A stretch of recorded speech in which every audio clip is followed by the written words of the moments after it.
Hey everyone, good morning. It's Mary Ann with Akashic Inspirations. Actually, it's good afternoon. The days are, the time's flying by. Today is Wednesday, December 26, 2012. And a lot of things, a lot of energy's been going on. Kind of like just took a couple of days disconnect from all of the really intense energies that we've been going through, kind of just to assimilate a little bit the messages and the information that we've been given. And today, when I went into my records, Metatron and Thoth came through with the message for us. And I wrote it in my blog, but I did wanted to read it before I do pull a couple of cards for today. And I was watching Heart Angels, and she pulled the heart chakra, and then listen to your feelings. And I just read Tony Walker's blog, and it talks about this inner wisdom that is coming through. Whether we want it or not, it's coming through. So prepare yourself for it. So, kind of the message that I got today was to prepare. Prepare your strength. Prepare for what is to come now into the new year. And it tells you but to do that by finding your center. They tell me breathe in and allow the signs that we have given you to take hold and to find the message that is waiting for you to perceive.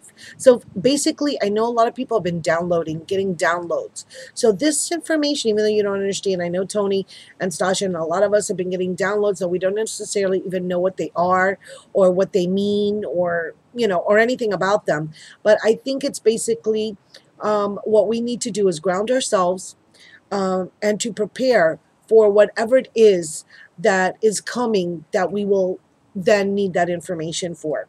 So it says to take these last few days of the year to regroup and find your strength and to give way to be able to hear the messages that will direct and guide you and the changes that you need to make that will propel you into new directions of expansion, whether it's new studies, whether new open doors and windows of opportunity that are going to be happening, whether it's business or twin flames or relationships or all of the above at the same time, which is kind of, I'm getting the feeling that it's going to be pretty much a flood coming in. Okay. It says to take hold of your power and accept your place of wisdom. I know we've been dealing a lot with leadership. I know Stasha specifically yesterday in her videos that she did on what Saint Germain came in and told her. I also got a lot of information for her, which I sent in inbox messages. So Stasha, Glastonbury is awaiting. There is a labyrinth. I got a message specifically I wanted to reiterate to you, even though I wrote it to you, Stash, that there is a labyrinth in Glastonbury Abbey. And it's funny because I saw it in my mind, and then I said, well, is there even a labyrinth there? So I Googled it, and sure enough, there is a this labyrinth is surrounded by ancient trees, and you will get information from orbs of light. Okay, that information and those orbs of light are meant for others, and you will know what information, what orb is meant for whom.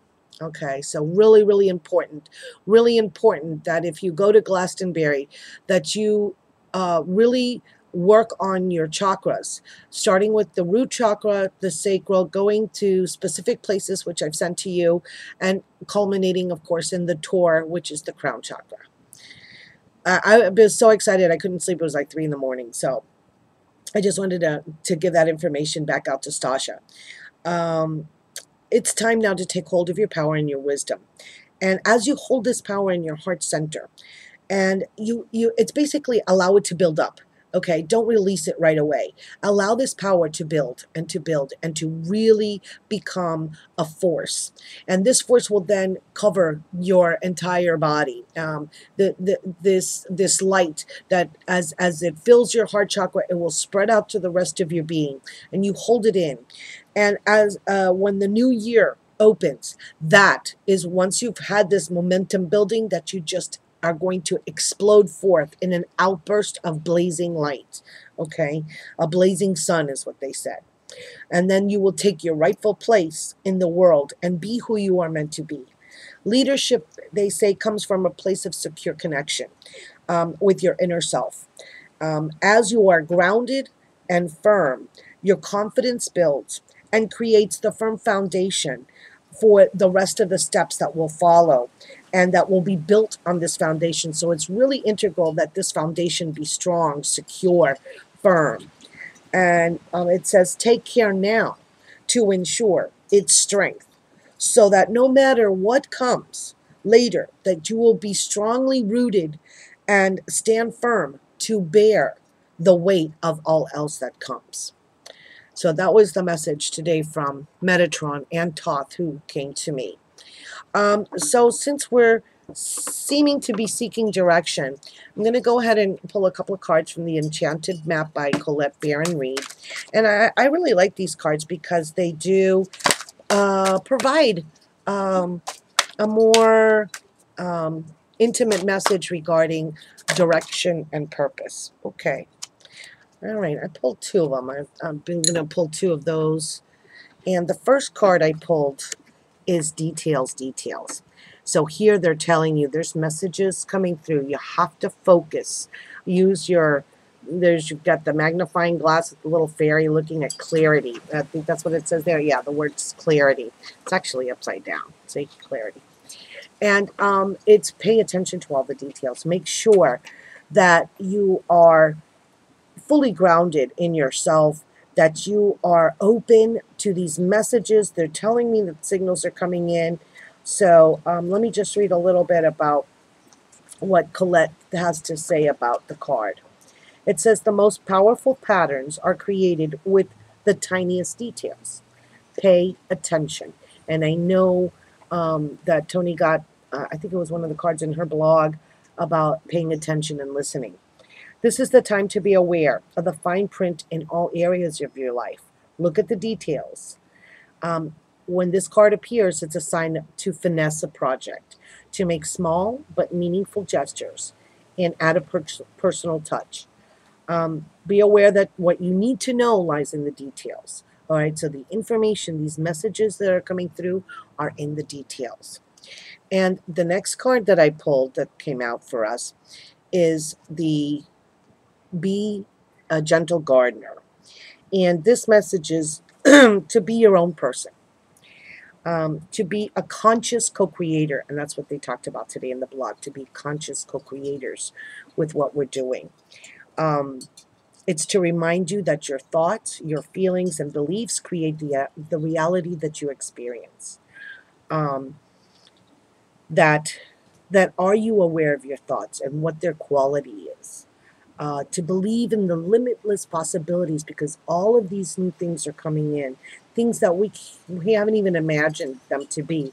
So don't limit yourself. Don't say, oh, it'd be nice. No. You know, I want to go to Glastonbury. So I know that somehow, some way, I'm going to get there. Whether, I don't know. I don't know how, but I know that I need to go. I know that there's ancient wisdom. By Stasha telling me that she's going on this pilgrimage to England, it just opened up so much in me that I know for certainties that somehow I'm going to get there. And so to stay positive and to expect a wondrous return. And so that's my goal. That's what I'm doing. So whatever it is that you desire, to look at your details, to detail it out, think about it, read about it, learn about it. The next set of couple of cards I want to pull is from the Wisdom of the Hidden Realms, again by Colette Baron Reed, because I love this deck of cards, because a lot of the things that may be hidden are kind of like that we're not, it's almost in our awareness, but not quite yet. Okay, and here's the card that comes out. The Cosmos, with creativity and vastness. So basically the infinite. And this is the number 41 card. So I'll pull out what it says here about the cosmos. I really like this because of how the energy comes out from the lips of the moon there and the face that's there. And it says that the cosmos is creativity, and it represents creativity in all its forms. And that it is a sign to pay attention to your creative process and to projects that you are co-creating with the divine. So what is it that you're creating? Okay. It represents the principle of infinity and the vastness of the energetic exchange of consciousness that influences everything. It's to open up. It's a sign to open up and to really delve deep into that well within you. Go into your heart center. Really, really understand that you're going to be inspired, that the signs are coming to you now. And I love the other two cards that came out. I was just looking at them. And this is the Fire Prince. And this is the number 40 card, so it's right before the number 41 card. That's funny. Wait till you see what the next card is. And this talks about, this creative, it looks like he's got a slingshot in his hand, this torch, and it just seems that from the fires things are created, that it's, right now everything is happening. Optimism, and it's the force behind manifestation, and that he's bringing us the gift of optimism. So we've got the creativity, we have the feelings that all will be well, envisioning your path for your highest good, that you have reason for hope to move forward. This is the new year, to believe in yourself and in others. So lovely message, love that. And the last card I pulled, so we have the 41 with Cosmos, the 39 with the Prince of Fire, the 40 with the Prince of Fire, and here is 39, the Altar Priestess, and it's preparation, prayer, and sacred ritual. So it's definitely to use these last few days in preparation for all of these things that are coming in, that the stage is set and the world is waiting for you to take your place in sacred meditation and prayer. So you need to go within, you need to do your meditations, you need to ground yourself. I think I know that I've been kind of a little bit like ungrounded in the last couple of days, the parties and this and that. And I've tried to take my time to just be alone in solitude, but sometimes that doesn't happen, even though it's what you would like to do, but you kind of, go off the beaten path. So it's time to get back on it. Time to be in your sacred space. Time to be in your heart center. It's time to see how you can shift your consciousness to be able to create these new circumstances that you want in your life, and to be able to perceive the world in the way that you want it to be. And I'm kind of moved. I've got all my cards all around me, so I'm just going to do one more, no more to get 12 minutes, but Art Through the Eyes of the Soul Oracle. I just wanted, because there's a lot of Glastonbury in here, so I just kind of wanted to see an overall ending theme. Oh, geez, they'll fall. Okay, I can't read all of them. They're kind of hard because they're long and rectangular instead of squared, so they're kind of hard to shuffle, and my hands can't really get them around them too much. All right, and the card that comes out is Fairy Goddess Mother. Magic is alive. Ask your divine child. So it's telling you, go within. You've got the Mount Shasta in the background. In here, she has a bowl in. They look like glass orbs. And she's here to help you connect with that inner child within you, to see what is it that's your heart's desire, to see what magic is laying for you. Hold on, I wanted to go right over here. And it says, the expanded meaning. Ask your question with a sense of lightheartedness. Adapt the unhindered enthusiasm of youth to open to the free flow of ideas and answers from your guides and guardians. Keep your childlike wonder and imagination active while living in the world. Dream. And it says magical orbs. So, like giant pearls of wisdom are brought out from the other world by the ethereal fairy godmothers. Okay, this is a message for you, Stasha, for sure. You're going to be getting these orbs when you go. And that these are bubbles of inspiration, and that they will bring forth this new divine information and wisdom. And that all we have to do is ask, and that these portals are going to be open to these ancient wisdoms that are coming forth. So just arrive there with the childlike wonder. That's the key. So we need to work with childlike wonder to be open to receiving everything. Okay, wonderful messages today. Continue to ground yourself, work on opening your heart center, and I wish you many blessings today. Light and love. Namaste.